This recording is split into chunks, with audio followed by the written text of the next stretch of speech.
நரியை காப்பாத்த வந்த ஆமைக்கு புரிய வந்த உண்மை கதை.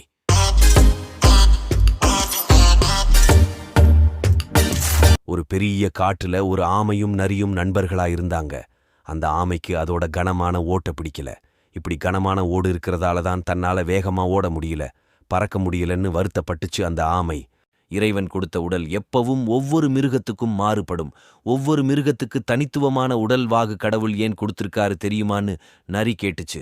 எனக்கு ஒன்னும் தெரியாது, நீதான் சொல்லேன்னு சொல்லுச்சு ஆமை.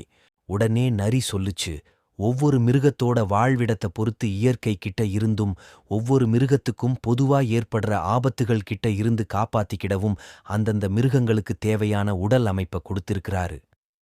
உன்னோட உடல்ல இருக்கிற கனமான ஓடு உனக்கு உதவி செய்யறதுக்கு தான் அமைஞ்சிருக்கும். அதனால அந்த ஓட்ட பார்த்து வருத்தப்படாதன்னு ஆறுதல் சொல்லுச்சு நரி. இத கேட்ட பிறகும் ஆமைக்கு திருப்தி இல்ல. அப்பத்தான் ஒரு வேடன் அந்த நரிய தன்னோட வில்லுல குறி வச்சிருக்கிறத பார்த்துச்சு.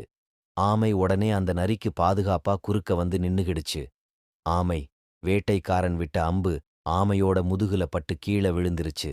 இத பார்த்த நரி நேரா வேட்டைக்காரனை நோக்கி ஓடுச்சு.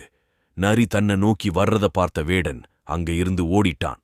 இப்ப பார்த்தியா, உன்னோட கனமான ஓடுதான் உன்னையும் என்னையும் காப்பாத்துச்சு. இதே நேரம் உன்னோட ஓடு இல்லனா வேடன் விட்ட அம்பு உன்னை கொன்னுருக்கும். இனிமே உன்னோட உடம்ப பத்தி யோசிக்காம நல்லபடியா வாழ்க்கைய நடதுன்னு சொல்லுச்சு நரி. நரி சொன்னது எல்லாம் உண்மைன்னு புரிஞ்சுகிட்ட ஆமை அதுக்கப்புறமா நல்லபடியா வாழ்ந்துச்சு.